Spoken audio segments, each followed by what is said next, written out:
Колку често добивате поплаки од работниците за кршење на нивните, би рекол, и основни работнички права?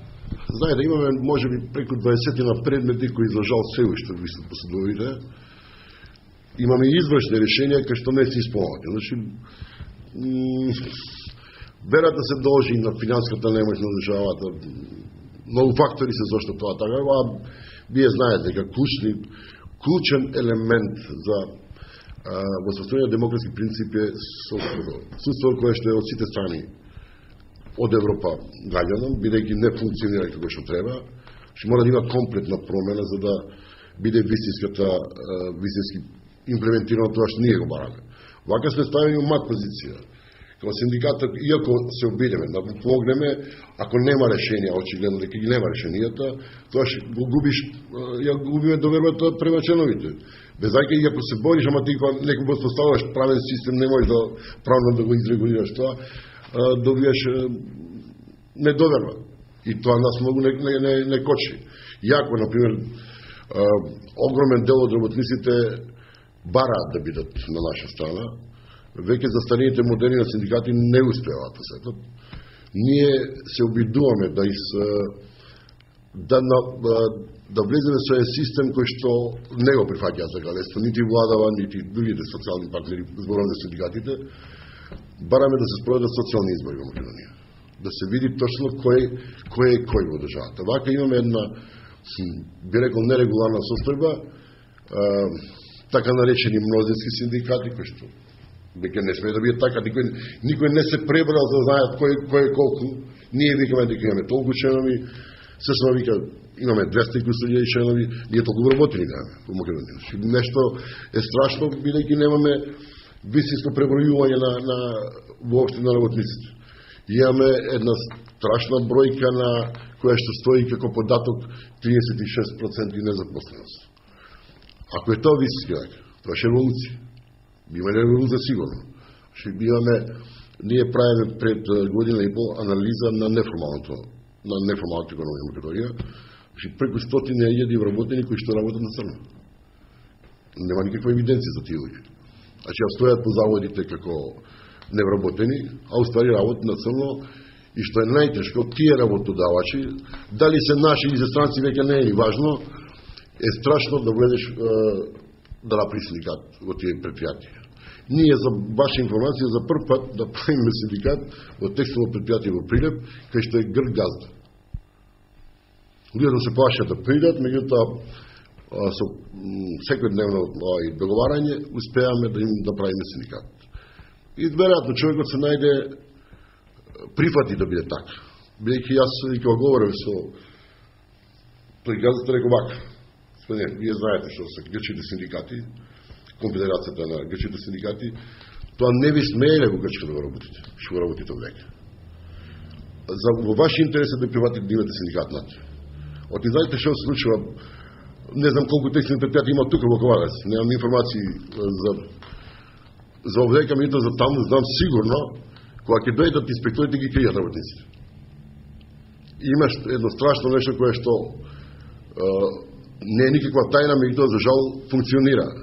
Работат денеска од сабајле до 16, па идат вечера трета смена, па наредниот ден па втора смена. Без одмор за некои 600 евра. Претпоставам, јас говорам за тоа кај што ние знаеме,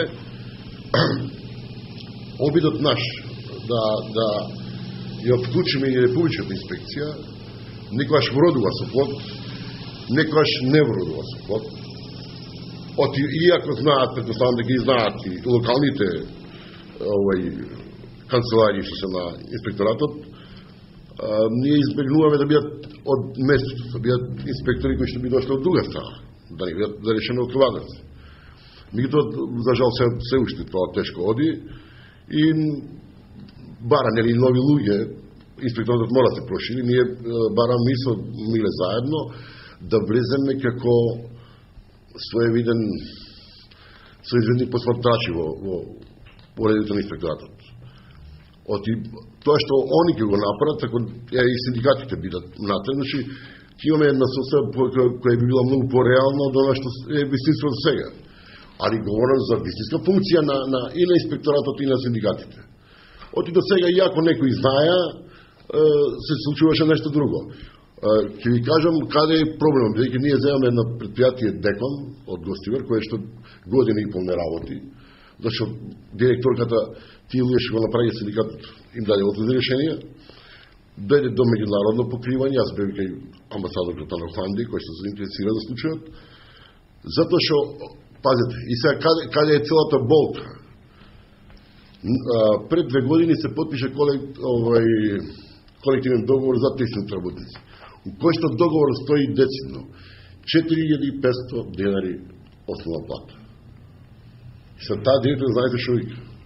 Јас вика го почитам договор. Каде е по мене ноншалантноста на подпишување на таков договор? Ако си дозволиш како председател на синдикат да подпишеш таков договор, тоа што ти сам ги ставаш работниците во една неполна позиција. Ние затоа и немаме, се уште немаме цена на трудот во Македонија. Сега на 5 и 6 во Сараево ќе се разговара баш и за тоа. Околу единствена држава која што е од регионот, која што има донесено закон за работни односи без цена на труд. Покушава одредени синдикати да наметнуваат одредени бројки на памет, помене тоа на памет. Некој рекоа 100 евра, некој рекоа 120 евра, значи без некој математичка процедура зашто како тоа треба да се донесе таков акт. Се знае што е тоа минимална цена на трудот. И тоа треба да ние го донесеме на таков начин, не да или ако не може, ние знаеме дека не е остварливо во овој момент, меѓутоа некоја опција мора да има за тоа. И мора да биде договор. И помеѓу нас, и работодачите, и владата како партнер од другата страна, а не да не гледат како противници. Се надевам дека ова што денес го говориме со вашиот началник дека ќе има плод и дека трудот тоа заедничкиот труд кој што ќе го вложиме за имплементација на ова што го разговараме, дека ќе донесе плод и за вас како жители на град Варас.